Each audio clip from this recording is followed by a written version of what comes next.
Okay, here we go. Stran Draft M15. What do we take? Do we take Chasm Skulker or do we take Lightning Strike? Basically, I think is what this pack comes down to. Chasm Skulker is annoying and gets really good over time. Lightning Strike is the best red card in the pack. There's another good blue card in the pack. Let's just take the Strike.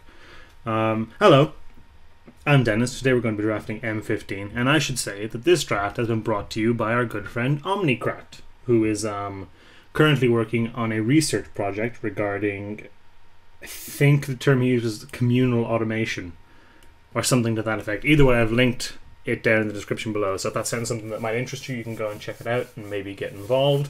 Otherwise, let's just pick some cards out of these piles of cards, huh? Yeah, Lightning Strike versus Chasm Skulker is actually, the more I think about it, probably just a pretty clear Lightning Strike. As cool and fun as Chasm Skulker is. To follow it up, Path Mage is okay, Revokers is okay, Path Mage and Krenko's Enforcer. I would favour the Path Mage a little heavier. My good friend Oisin would disagree with me on that, I think. But because we're already in red, I'm going to take this Enforcer and stick a little. We also passed a couple of good blue cards there. I'm not really in the mood to hook and cut somebody. Pretty clear Ulcerate here. So a rare, which could be anything, and a common, which is almost certainly Triplicate Spirits. Or I suppose it could be one of these. This is probably better than Ulcerate. That's actually pretty close. It could be a Lightning Strike that they took over Ulcerate. It could be Triplicate Spirits, as I said. Of course, the person could just be weird and could have taken a different card. Like, they could have taken Flesh to Dust, which is probably a little closer than I think it is, but I think Ulcerate comes out on top pretty easy out of that pack anyway. There's a Frostlings, which is annoying. Not a lot in black-red. There's a Meteorite, a Crippling Bite, and a Crowdsphere. I'm going to take this Crowdsphere. I don't really want to go near blue. I want to try and get into black-red. Scrapyard Mongrel is an excellent card. Keeps us in red, which is nice. Blue seems open, but blue is sort of always open. Ding. I mean, meh. I mean, good, but ding. So black-red is open. Confirmed. Snap up this Flesh to Dust. We are building what is my favorite archetype in this set. The most powerful archetype is probably pretty easily if you get a solid green white Convoke deck. But my personal favorite is black-red mono removal. And we've got 3 pieces of premium removal here coming out of pack 1. We're about to get our 4th, I believe. Covenant of Blood might not actually be considered premium, but it is very good. A lot of these golems are going around, and with a Mongol we wouldn't mind picking one up, but I'm not passing Covenant of Blood. Coming out of pack 1 with what is already a stellar removal suite is a very nice place to be in. We need to pick up more creatures, absolutely. But, you know, there's still, what, 8 picks left in this pack? We just need to pick up, like, you know, 2/2s and stuff. I think there's literally 0 2/2s in black-red, now that I think about it. But, you know, we need to pick up Child of Night, Torch Fiend, another Enforcer would be great, Accursed Spirits, Witches Familiars, Goblin Rough Riders, all that stuff, none of which are premium picks. But this is coming out to a super solid start. I could have seen taking the Golem in that last pack. I think there was even another decent creature. My memory evades me right now, but Covenant of Blood I have found to do such good work for me. But yeah, black-red is my favorite, and I will admit that doesn't have nothing to do. Yeah, I'll take one of you. That doesn't have nothing to do with Nightfire Giant. He definitely plays a role, and I'd love to pick one up. But I just love these. I love super good removal. Perfect. Which is admittedly kind of a stupid thing to say. I love premium removal. But in this set, against any deck bar the Nutso Convoke deck, I find it super hard to lose. Like, I ran a deck yesterday that just ran 3 of these. You know? And that might seem excessive, but Covenant of Blood kills most things you care about. It doesn't kill Siege Worms, and it doesn't kill some of the rares. Sure. But it kills most things you care about, and it pads your life total enough that tapping out to use it means they don't just kill you on the backswing most of the time. Lightning Strike and Ulcerate kill the same things, which is most things as well, to be perfectly honest. Not excited about Miner's Bane, but we'll take it. And Flesh to Dust just straight kills anything. Except for indestructible stuff, obviously. But it is one of the few cards that can get through Ancient Silverback, which is no small feat. Put you in the board for now. I think I'm going to put the Miner's Bane in the board too. I really don't want to play it. Ideally, we're going to be casting this Golem on turn 4 or 5. To cast on turn 4, you just have to cast a 2-drop and a 3-drop, which should be pretty easy. Now, admittedly, we have stone 0 2-drops, but still, we're planning on picking those up. Like, in this next pack, barring a Nutso Rare or a Nightfire Giant, or I guess another Lightning Strike, or I suppose Stoke the Flames or Cone of Flame, barring Burn or a Nightfire Giant or a good rare, I will just take a Marauder, Borderland Marauder over just anything. But if we open Cone of Flame, I'm taking it. If we open Stoke the Flames, I'm taking it. If we open Indulgent Tormentor or Chandra or Cone of Flame, I mean, Obnixilus is Obnixilus, but Cone of Flame is Cone of Flame, guys. I'm not passing Cone of Flame. Never passing Cone of Flame. You're a great card and all, buddy.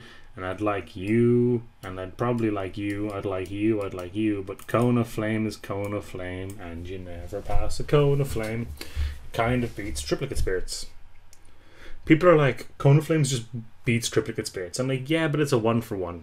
And then I said that to Oisin, to which he came back with the fact that Triplicate Spirits in and of itself is not a 1-for-1. Casting a Triplicate Spirits is probably a 2 and a bit for 1, depending on what turn you get to cast it.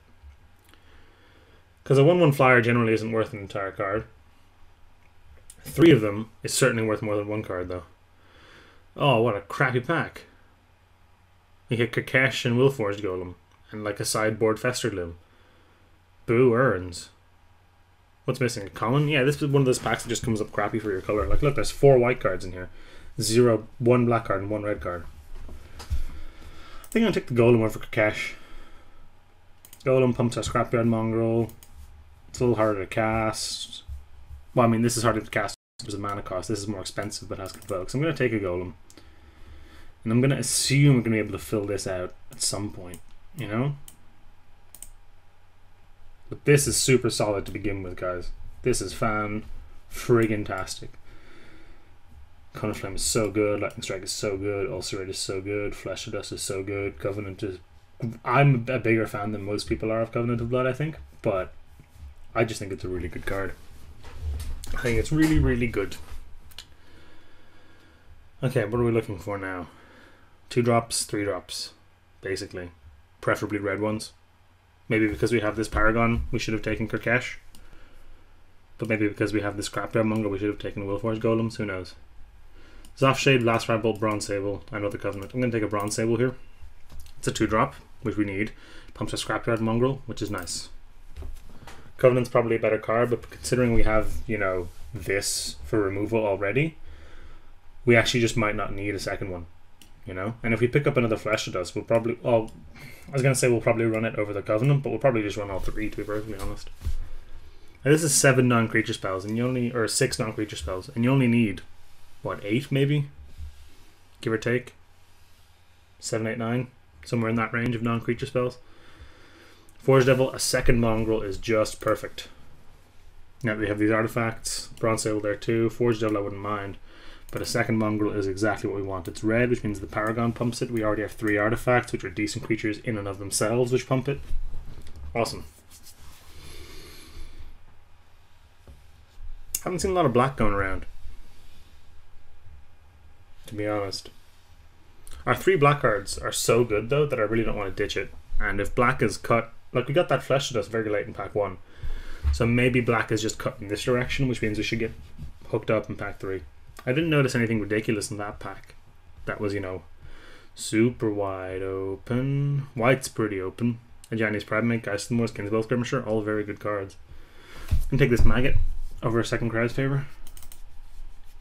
I really want to stick in black because we've got such good... Mostly because of these 2 cards here. So if we want to, like... I'm going to try even out our mana base a little, and Shadowclaw Vampire does that excellently. I'm a big fan of that card. It's a very good card. Carrion Crow, also perfect. Carrion Crow or Rough Rider. Also a Sign of Blood of note, but I want a creature here, I think. I think Rough Rider. Yuck. Yuck. Yuck. I mean, this is pretty good too, but Sunblade Elf and Sanctified Charge, so no one's in green-white, which is good to know, I guess. Slide Blade or a Second Covenant? Probably just the Slide Blade. Oh god. Bolt. Well, we could totally run a Bolt. It's a good card. So we're coming out of pack 2 with 20 playable cards. Our I will admit our curve is a little blocky. We need more 2-drops. Probably don't need one of this Maggot or this Rummaging Goblin. If we get another 2-drop, maybe 2 more 2-drops and a 3-drop, and then, you know, we can still afford to get like a spell or 2, I think we'll be in good shape. But again, in pick 1, we are just going to take the most powerful card in the pack, almost no matter what.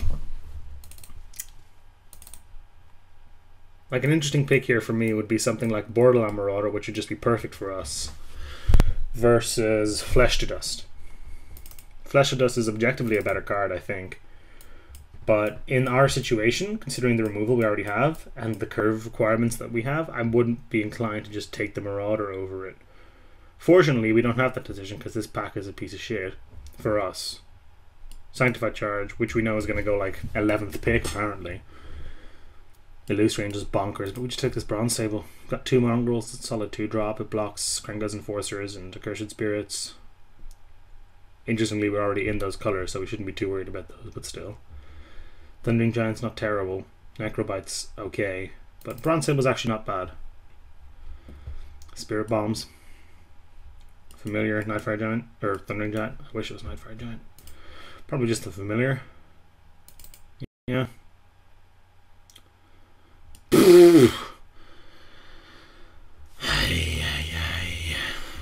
We're getting cut hard, guys, and no one's in white. I've never seen this happen before. We just cut the spirits. We're not running any of these cards. Maybe like we might probably want our Torch Fiend. Maybe I'm just cutting the spirits. Get it out of here. Cutting is usually not correct, but there weren't any real cards there that benefited our deck, so whatevs. Third Mongrel was actually pretty nice. That makes me want to wheel one of those 2 Sacred Armies we just passed. Second Paragon is also quite nice. A little bit mono 4-drops here, but these are 5-drops too. That's 15 creatures. Quite heavy red on the creatures. 4 artifacts for these 3. 2 Paragons to make them even bigger. And, you know, some evasive threats.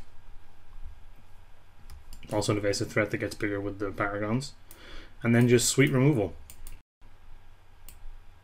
You know? If we pick up a Sign in Blood, I might run that over the Blastfire Bolt or the Covenant. I typically favor Covenant over Blastfire Bolt. I don't actually know why. I guess the life gain, but being instant speed and dealing 5 damage instead of 4 is a big deal. But this can hit players, and 4 is a big chunk of your life total. So these Mongrels are going to be active a decent percentage of the time. Enforcer is just perfect. Scratch that. Borderland Marauder would have been perfect, but Enforcer is far from bad. Especially now that we got a second one of these guys.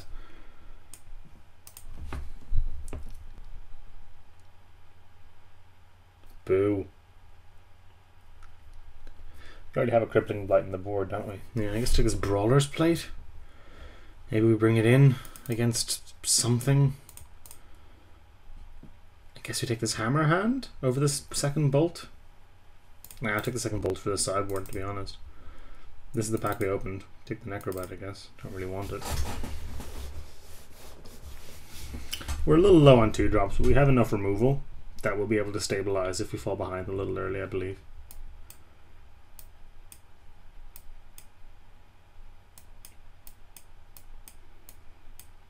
I would have loved an Altac Bloodseeker with the Conflame in our deck. Make it an 8-1. I mean, you can make it an 8-1. It's not exactly likely, but getting the 3-for-1 off Conflame happens more often than I thought it would. And it feels just as good every time. Just as good. I'm happy with this. We might have been able to draft a little better. I only woke up a little while ago, so I'm going to blame some poor drafting on my grogginess, but you know. Didn't see any 2-drops for our deck at any real point, which sucks, but it happens. Got a pretty solid mid-game on the back of these guys and these 3 buddies. Yuck. Look at this turn to frog. We might actually use this lava axe. Although I can't think of what matchup. So cutting turn to frog might just be a little more beneficial. We already have Covenant, which does a similar job. These guys kind of do a similar job. There's a Miner's Bane, which does a similar job.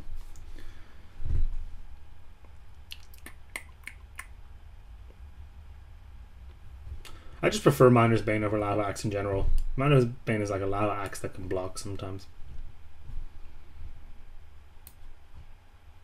I'm happy with this. Didn't get a Nightfire, which sucks. Didn't get quite the creature suite we wanted. Removal creature suite, I suppose you'd say. Didn't get quite the set of creatures. Oh, perfect.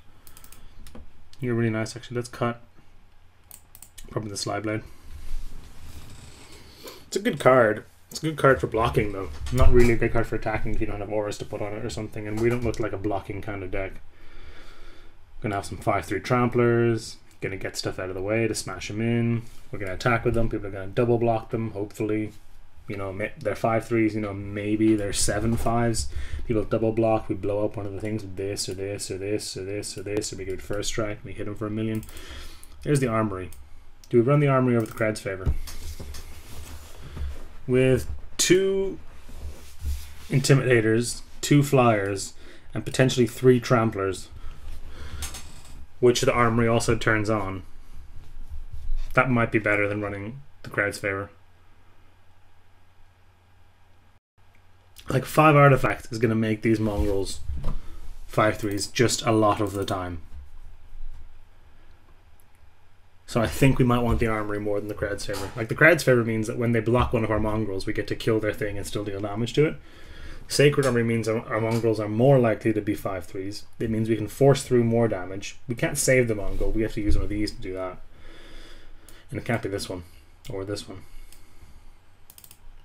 But this is also good on blocks if we fall behind. It's also very good with the Shadow Cloak Vampires and the 2 Krankos Enforcers. So I think it might just be better for our deck overall than the crowd's favor.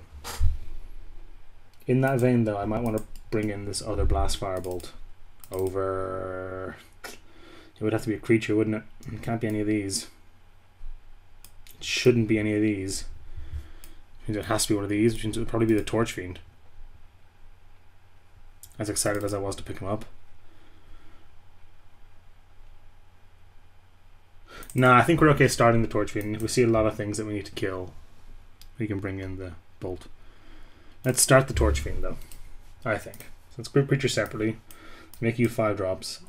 At least. You're often, you know, you're going to be 4 drops some of the time, but make you 5 drops at least. This is a good deck, I think. I think I'm happy with this. I could be wrong in thinking that, but I think I'm happy. How's our black? 1, 1, 1. All single black bar flesh to dust, so 11/6 is probably a little much, considering our only double red is these enforcers.